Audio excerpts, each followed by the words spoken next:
How can you help your aging parents from a distance? Welcome to Frank Bruno Law. I'm an elder law and estate planning attorney. If your parents are older, if they're getting on in age, you may be assisting them with finances, issues such as taking them to medical visits and shopping. You may live close, you may be able to visit weekly, maybe more often. You may live far away, and before the coronavirus, you've been visiting every few months.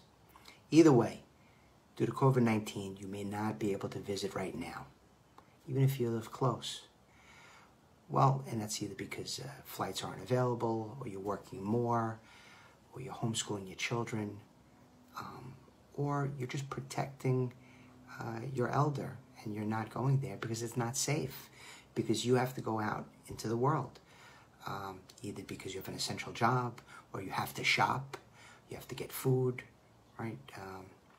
So the help that you've been providing may have to change in nature. So if you've been helping them, your elder, your parent, pay bills, manage their finances, and you can't drop by and write a check, well, maybe your parents can give you online access to their accounts.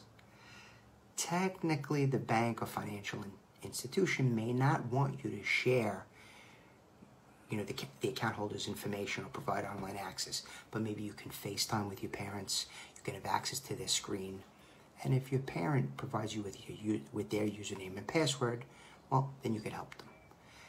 Extraordinary times like this require extraordinary solutions.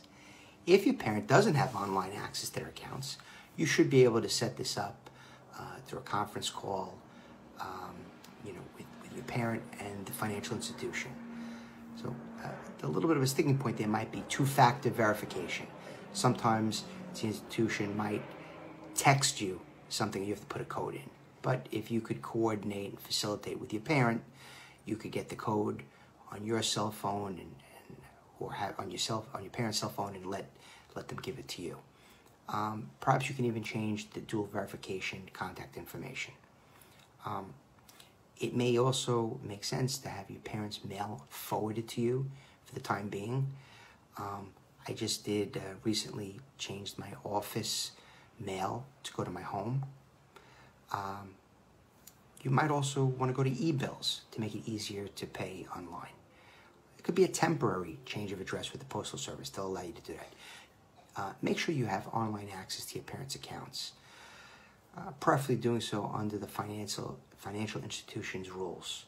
And that could be by being named a joint owner, or you can use a power of attorney, durable power of attorney, or become a co-trustee of a trust. So even in the absence of a pandemic, it makes sense to be able to facilitate this type of assistance for your parents. And it allows you to seamlessly be involved in their life, and it gives you the ability to see what's going on with their accounts, right? Your parents probably don't want to be monitored, but older Americans, the elderly, are prime targets of scams. Having that oversight ability could help.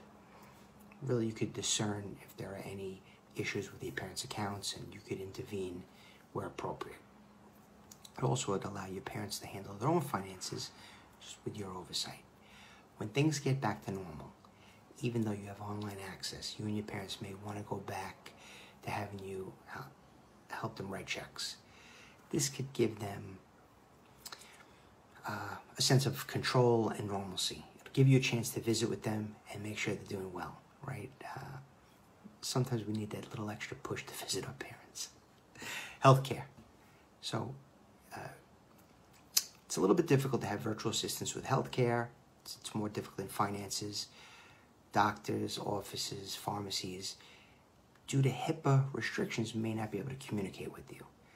And even though telehealth is coming around, it's really not up to par in small visit type settings, right? I don't know if we get the doctor, the parent, and the adult child on the line.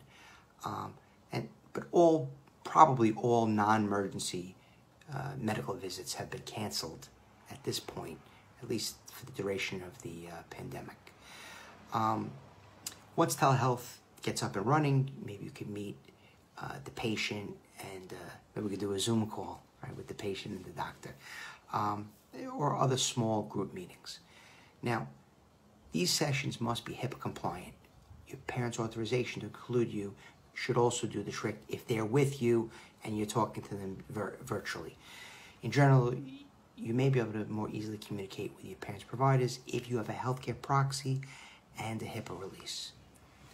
The healthcare proxy is a very comprehensive document. I've spoken about it a number of times. But technically, that's only effective when a doctor has found the parent to be incompetent. And probably the more appropriate document when your parents are just going for routine medical appointments would be the HIPAA release. That's effective anytime, and it gives the medical personnel the ability to communicate with you. So that's very important in these times.